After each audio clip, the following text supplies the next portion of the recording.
Kalau dulu pemuda saat itu berkontribusi di zamannya dengan cara mereka, sekarang pemuda sekarang berkontribusi di zamannya atau enggak ya? Saya mau mulai dari sebuah fakta dulu ya. Kita tidak bisa membandingkan situasi dulu dan sekarang dengan variabel yang sama. Karena konteksnya berbeda. Betul. Ya kan? Bahkan seorang filsuf Yunani dulu bilang, kamu tidak bisa menginjakkan kakimu ke dalam sungai yang sama 2 kali. Sungainya sama mas, Anda masukkan kaki, terus keluar, terus masukin lagi, tetap berbeda. Mengapa? Karena aliran airnya berbeda, ya kan? Betul. Nah, zaman itu seperti itu. Setiap zaman punya tantangannya sendiri. Setiap zaman punya masalahnya sendiri. Setiap zaman juga punya cara berpikirnya sendiri. Berarti paradigma saya tadi keliru ya? Bukan keliru. Enggak keliru Mas Panji. Okay. Tapi cara melihatnya. Iya. Karena kalau kita hanya membandingkan zaman dulu begini, zaman sekarang kok nggak seperti dulu. Itu yang disebut dengan fundamentalisme. Fundamentalisme adalah membekukan ruang dan waktu dulu dan membawanya ke saat ini. Tanpa peduli bahwa situasinya berbeda. Iya. Sudah berubah. Itu namanya fundamentalisme. Jangan begitu. Yang namanya fundamentalisme itu. Nah, karena itu kita mesti melihat ini tantangannya berbeda ini sekarang. Indonesianya berbeda. Dulu dijajah Belanda. Dulu mesti merdeka. Dulu hidup seperti itu. Lalu muncullah kaum muda seperti Soekarno, seperti Hatta, seperti Syahrir.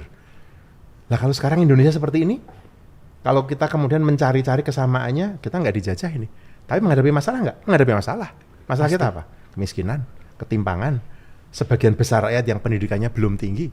Kehidupan keadaban kita. Buka aja koran lah tiap hari lah.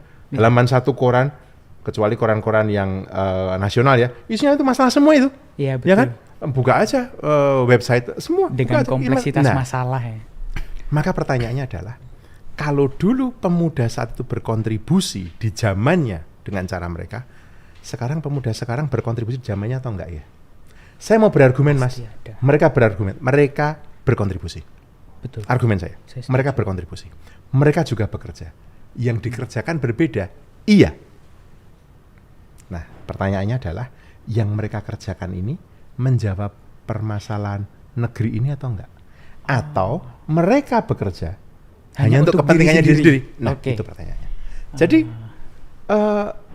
apa yang kemarin kalau Anda lihat juga banyak Anda masukkan pemuda Indonesia prestasi dalam Google, muncul mas anak-anak muda yang di sana membangun gerakan apa, di sini membangun apa, mulai dari soal sampah, soal lingkungan, soal pendampingan, soal pertanian organik, macam-macam. Karena mereka memahami masalahnya dari kacamata mereka. Tantangan kita adalah, bisa nggak melihat tantangan zaman ini? Indonesia 20 tahun, 30 tahun ke depan mau ngapain ini? Saya mengambil peran nggak ini? Iya. Kebetulan saya di dunia akademisi ya mas ya, di dunia akademik ya. Saya pernah tinggal cukup lama di Inggris. Saya menjadi dosen di sana. Saya ketemu anak-anak Indonesia yang kuliah. Dan kalau saya bilang pada Anda, anak-anak Indonesia itu pinter-pinter. Mampu Masalah bersaing. mereka saat itu ya, satu, nggak pede. Kalau saya ngajar di kelas itu ya mas ya, saya ngajar di kelas ya, kemudian ada wajah Asia, duduknya di belakang. Waktu diskusi, mereka nggak ikut ngomongnya sebentar aja, sedikit aja.